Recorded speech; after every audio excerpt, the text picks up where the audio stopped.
well as startup entrepreneurs and venture capitalists who are looking to play in the innovation ecosystem in Indonesia.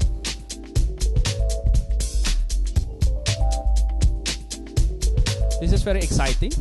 I really love to see a lot of people gathering and the thirst of how to break barriers in growing innovation inside the company. Really, really exciting.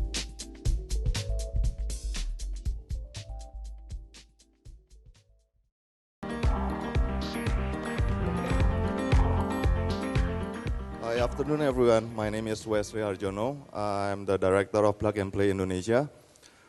Plug and Play Indonesia is a global accelerator program based in Silicon Valley.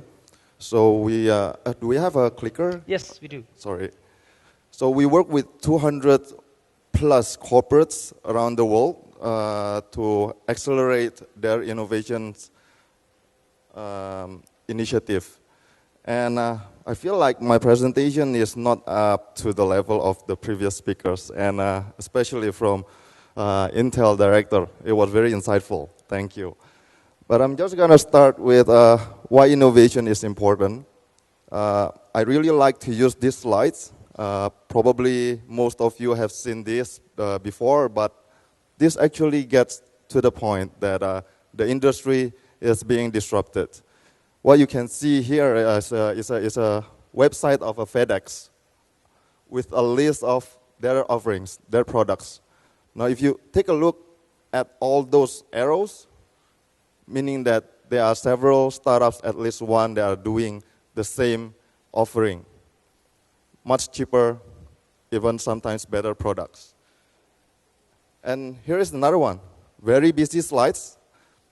And if you look carefully in the background, it's actually a website of Wells Fargo, a US bank. Now, all the products listed in the websites, especially in fintech, you have at least 5 startups doing the exact same thing, focusing on that product alone. More efficient, more cheap, and sometimes even better. Now, what I see, the trend now is that was unbundling. This is rebundling. But it's not actually done by the banks or the industry or the big corporates. You can see that all these services are offered by Amazon. So, meaning that rebundling is happening, but not by the incumbent. It's actually by the more mature startups. You can see it happening in Indonesia, because Gojek is doing it, Tokopedia is doing it, Gojek is offering basically most what banks is offering.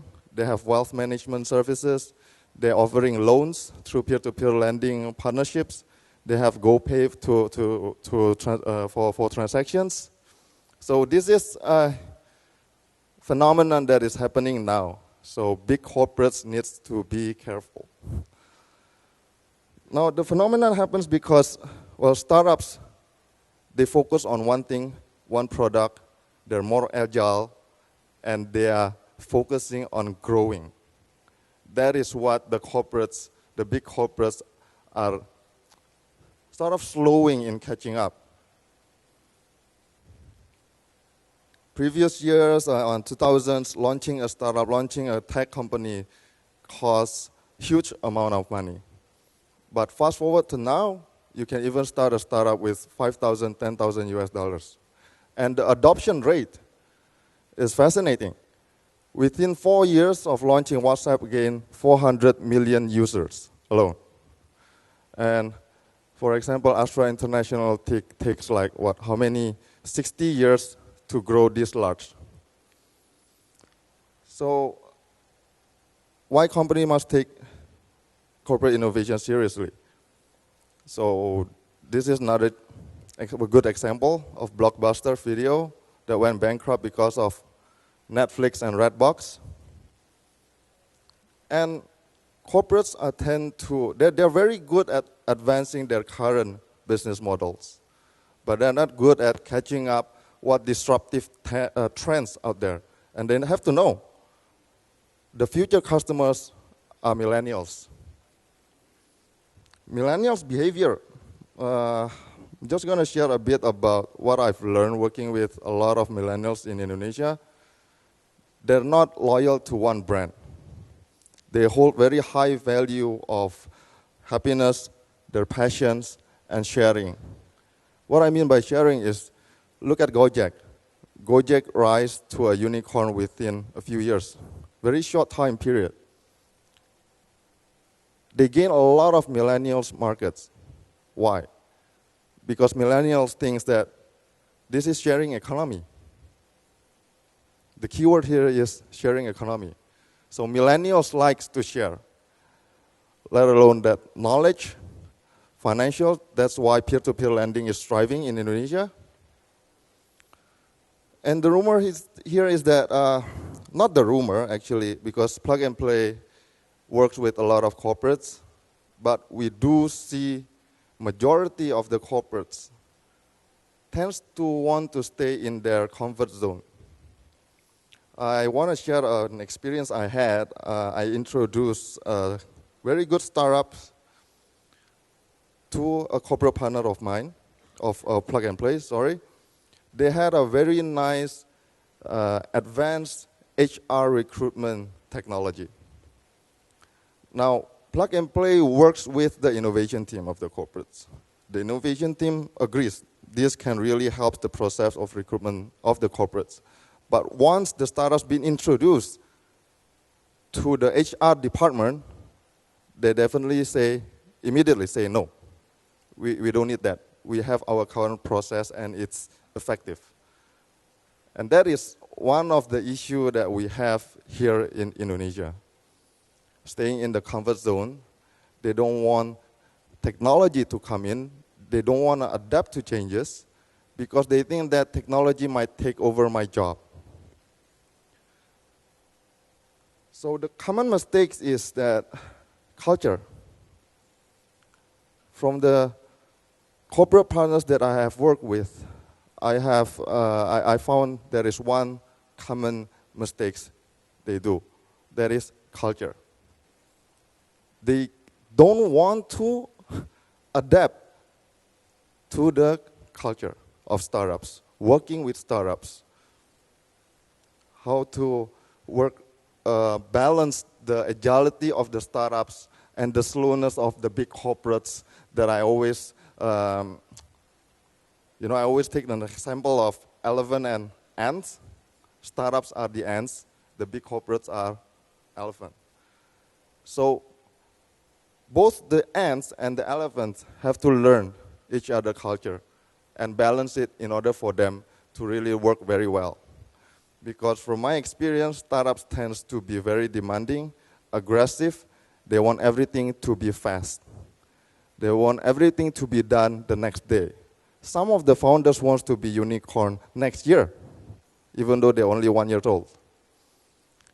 And the corporates, because of the bureaucracy they have, the SOP they have, it's just really, really slow for them to take a decision.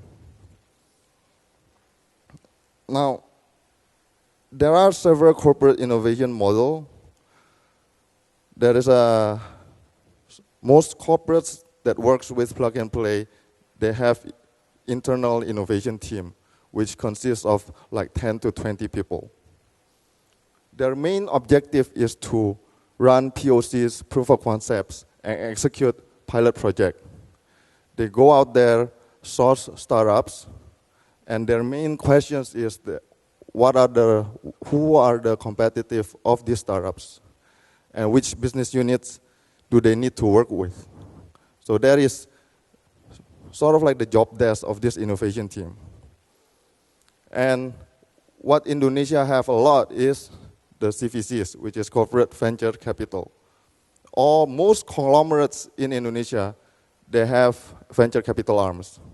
They do very actively investing in startups, either locally or internationally.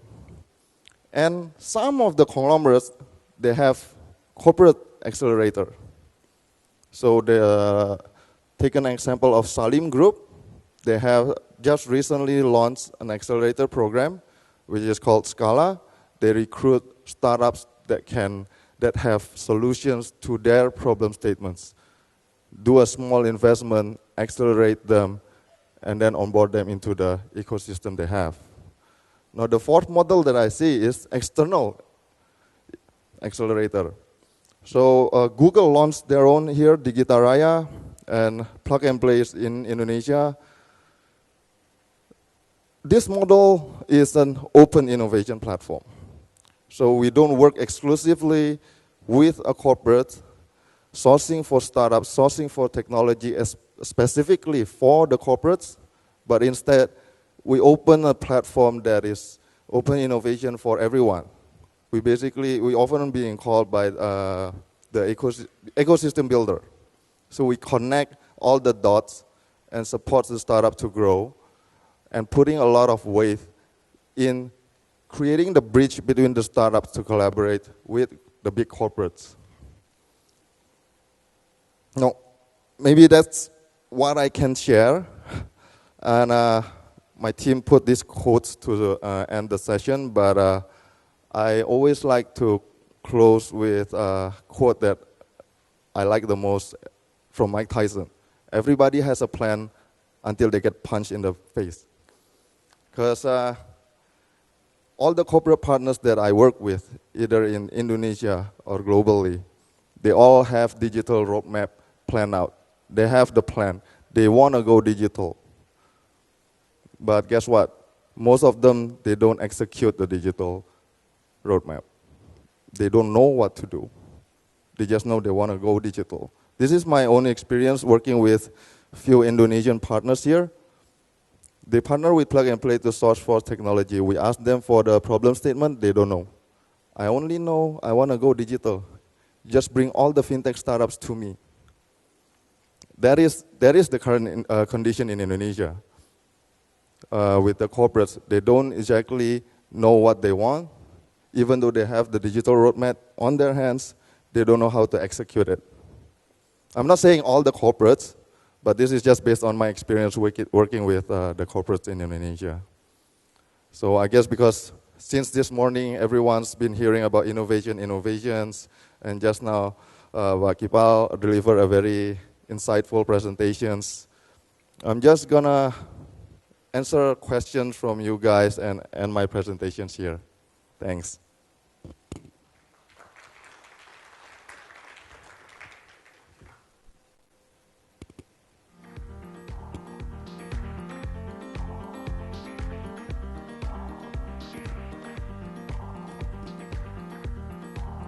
Okay, just Q&A immediately or moderated by... Okay, but you can just ask me questions here. I actually prefer Q&A sessions more because it's more casual. We can discuss a lot of stuff instead of me one-way presenting.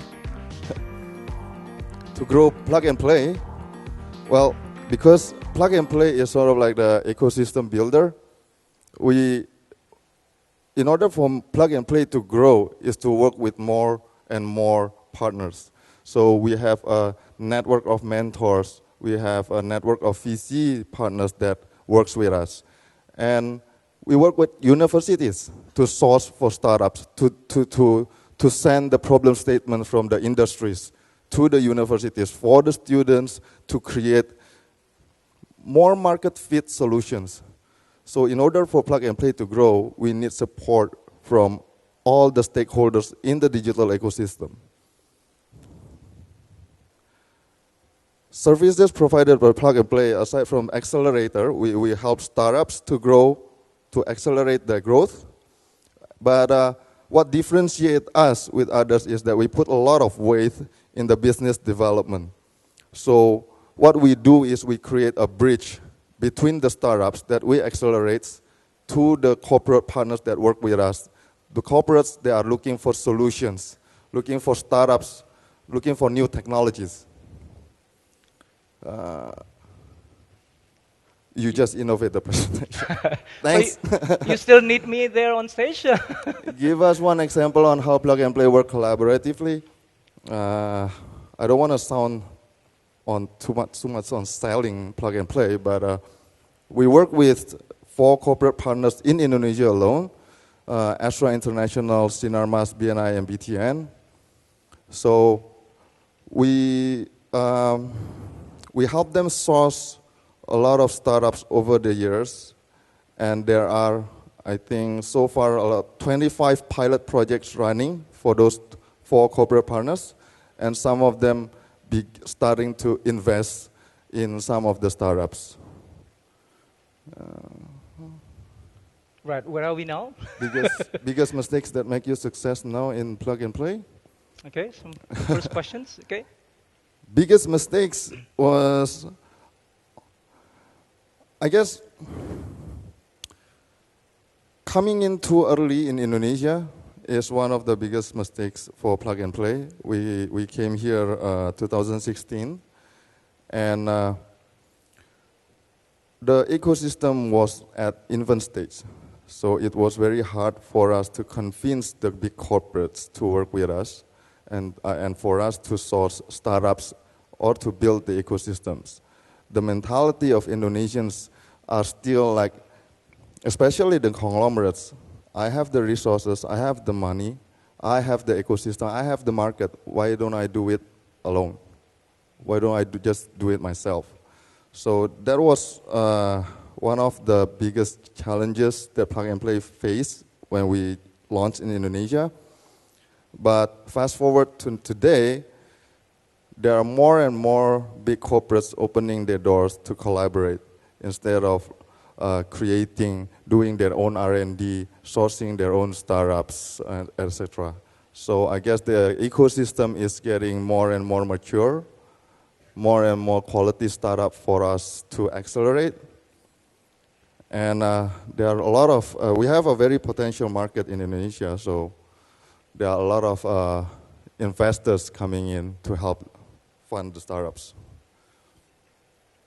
So I think the first question is interesting. What difference plug and play between Kickstarter and Indigo? Plug and play is an accelerator. Kickstarter and Indiegogo is like crowdfunding. So when you put up your projects in the website and you hope that some people wants to fund your project and actually launch your company or startups. Plug and play is to accelerate your startups. We accelerate early stage companies by providing basically everything they need from business development, early stage fundings, mentors, connection to regulators, and basically hiring talents. So we are different with Kickstarter and Indiegogo.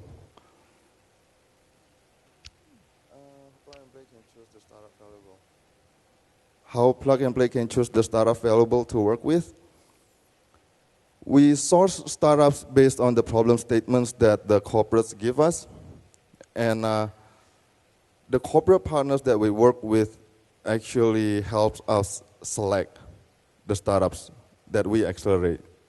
So because they know their industry, they know what they want, they are looking for the specific solutions. Based on that, they help us basically pick which startup has the best fit for their problem statement. So this is very different from other incubators or accelerators because you work with big corporations. The program itself is basically almost the same because basically we are accelerators. We accelerate the growth of the startups by providing basically almost everything they need.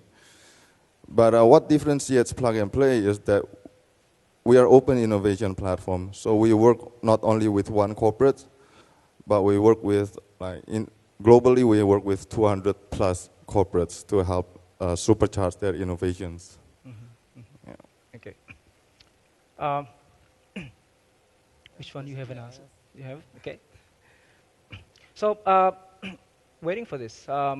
If one of our attendees here today wishing to work with Plug and Play, I mean, getting access to startups of Plug and Plays, which you accelerate. So what will be the first step and what is the process?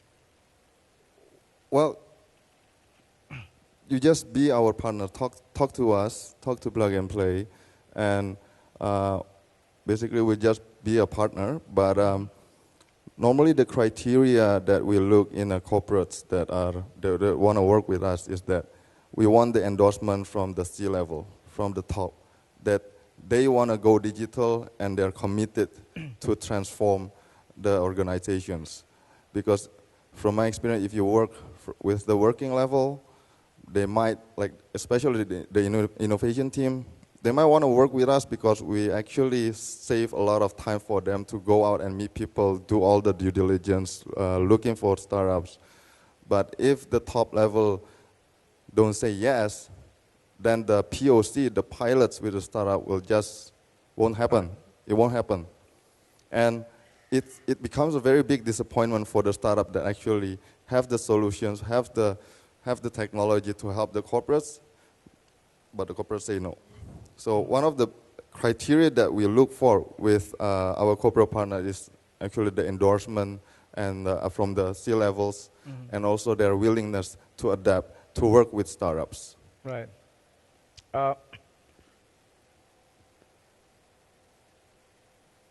Here's the questions. Corporations are fascinated going digital without understanding how digital fit with company strategy. What would be your advice to corporate leaders on digitalizations? Sorry, again? Okay. Corporations are fascinated about going digital without understanding how digital actually fit with the company strategy. Yeah. Right. So what would be your advice to corporate leaders on digitalizations? Digitalizations is not easy, but I guess they have to take a step back, get a helicopter view of your organization, of your business models, of all the business processes, and see if there is any bottlenecks or any problems that is stopping you guys to grow. And then second, then you'll see if there is any technology out there that can actually help you solve the problem or solve the bottlenecks. So basically that is what we do with our partners. We ask them to look within the organizations, any problem statements that you have, in which business units, what are the bottlenecks, what are the priority to solve. And then we help source if there is a technology out there to help them. So always begin with the corporate strategy first, making sure you truly understand the challenges you faced and what problem you want to solve, and then moving on, thinking about digitalization. Because if the corporate doesn't know, they don't know what they want, then how can a startup know? You know your corporates, you know your organization, you know your problems, and the startups, they just want to be creative. They want to be unicorns. They want to be the next Nadim and Williams. And this is why I like to work with the universities. Because of our privilege on information of the industry's problem statements, we communicate with the universities, especially the incubators program, so that the students that want to go the entrepreneurial routes can actually create solutions that the industry needs. So yeah, it always starts with the corporates, and then we can communicate it to the ecosystem. Right. Here's a good question. From your experience meeting with real startup and startup from big companies, so meeting with real startups and startup from big companies, what actually differentiate the people who survive in the real startup and the people who survive becoming a successful entrepreneur in a company? So this probably relate to Kapil's presentations before about entrepreneurships. So is there any differences in traits, capabilities about the real startups and the entrepreneurs? Startups that are born from within the organization, from the big corporates, normally they get all the supports they need from the parents, from the big corporates. Let it be the funding, the mentorships, the experience, the market, the ecosystems. So basically they are more spoiled because they have a backup from the big corporates. But if you compare it to the really real startups that started from scratch and trying to find a problem statement to solve finding a good founder, co-founder, trying to get funded, trying to kick off the startups, trying to get mentors. That is a lot of work. That is hard work, actually. And before the ecosystem grow as developed as now in Indonesia, it is very hard to start a startup. It's a very hard road. It might be better to just look for a job at established corporations. Right. So I think the meaning of the question is this. So let's say in my company, there are employees who think I should put that person into the program, innovation program or startup program within internal companies. So how can I differentiate between this group of people? They will be good entrepreneurs, so they will become a great internal startups. But this group of people is actually I think they are real startups. I mean, these guys going to leave the company and build their own startups anyway. So why bother retain them? So how can we differentiate? Do you have any advice on telling the difference, maybe the way they speak, maybe the way they do work, maybe whatever. So you can tell, okay, I don't bother retaining this guy because they're going to leave the company anyways. They are the real startups.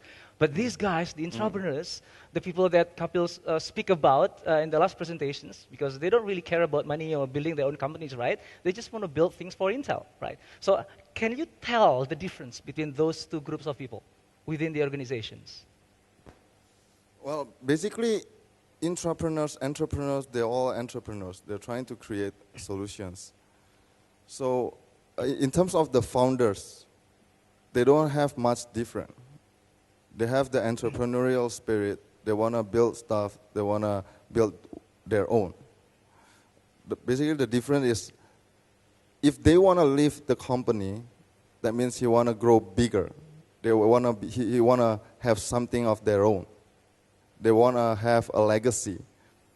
But if you stay in a big companies, they want to be creative. They want to create solutions. But I don't think they are ambitious.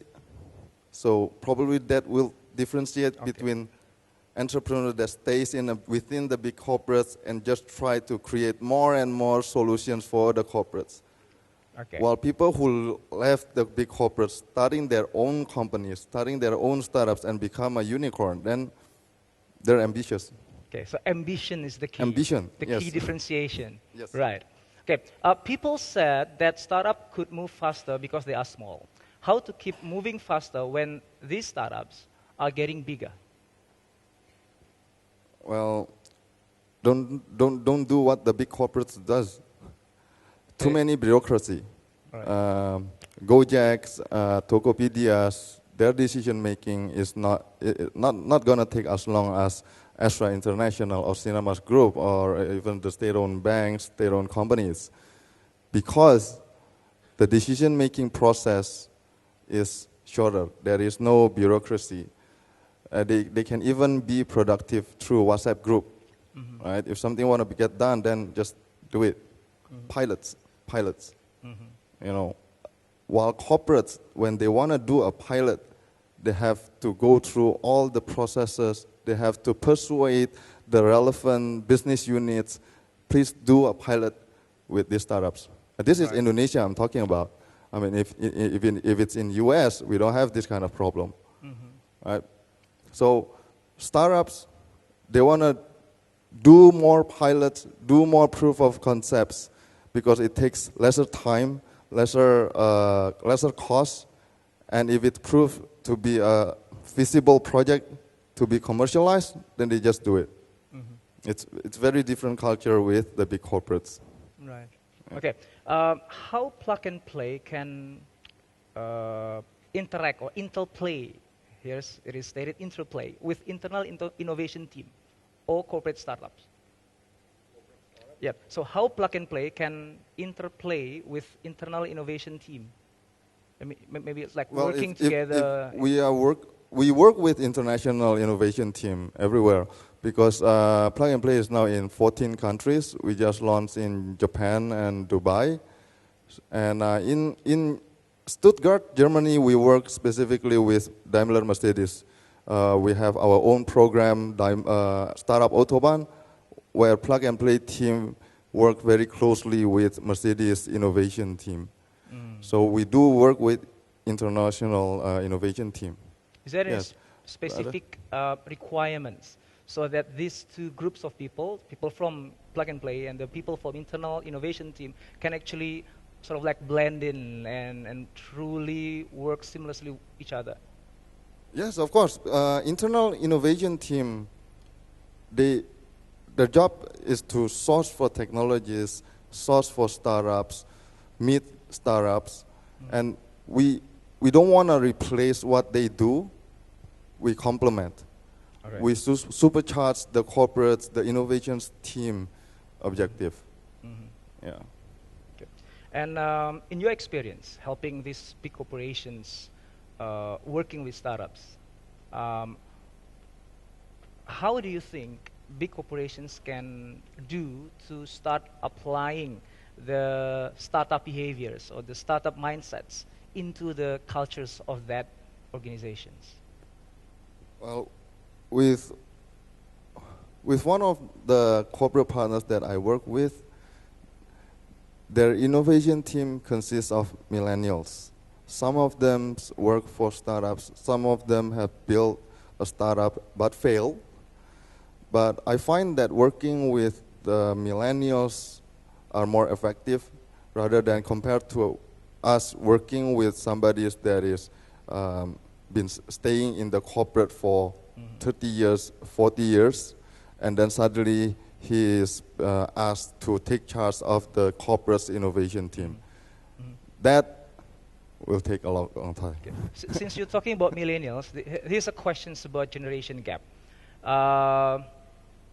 It says, can you figure out how baby boomers could deliver their knowledge and experiences to millennials, since there will be a culture gap that might become an obstacle for innovation process? One of the strong factor of millennials is millennials likes to learn. Right. They love to learn new things. And from looking at startups, what we like about startups that we pick is that startups that has baby boomers or senior that is mentoring them, advising them, holding their hands throughout their startup life. So yes, of course, baby boomers can work with millennials because millennials are very welcome to especially experienced people, people that has worked in a big corporate, very senior with more knowledge than them, because they love to learn. Yeah. Do you have any specific advice on helping those two different generations to work each other during innovation process? Well, maybe just try to adapt, because there's no way baby boomers trying to act like millennials or millennials trying to be a senior. So they just, both sides have to learn how to work with each other by learning more understanding about the culture, the character, to be able to work very well. In this case, from my experience, somebody has to be a bridge, because millennials sometimes get impatient facing baby boomers or seniors people, and somebody has to talk them down. Okay. This is just how they work, so you have to try to adapt. Let's find a solution how to create more effective communications. Okay, with right. them. Right. So this is the last questions. Let's say our companies here, they want to work with startups. You know, they want to create a strategic partnership with startups. Is there any way or suggestions on how they can choose which startup they should be working with? Yeah, like I said before, meet more startups, find out who their competitor is, and you just basically have to meet them, because working with startups is not just looking at their pitches and then their tractions and then their very advanced technologies. When it comes to startups, it comes down to the founders, because most startups in Indonesia, the founders are from millennials. and millennials easily change their minds. Okay. I have seen a lot of startups that has been running for a year or two, and suddenly they just pivoted 180 degrees to different business model, different branding. Right. So I see that the key here is to get to know to the founders, Okay. not looking at the technology first or the tractions, but get to know the founders and see that how reliable this founder is, how committed they are to their startups. Right. And then you look at the technology. Okay. So Yeah. you actually choose the founders, not the startup, not the idea, not the technology, Yes. and see if there's a fit between you and the founders. Yes. Correct?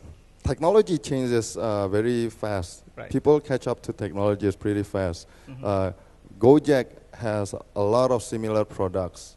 But if it weren't for the good founders and the good co-founders Nadim has, it won't be a unicorn. Right. Yeah. Okay, thank you very much. Thank you for sharing. Pak, yes, we have a token of appreciation from our team here at Achis. And we have a photo. Yes. Terima kasih Pak Wesley untuk waktunya. Thank you very much. Oh, no, thank you for sharing.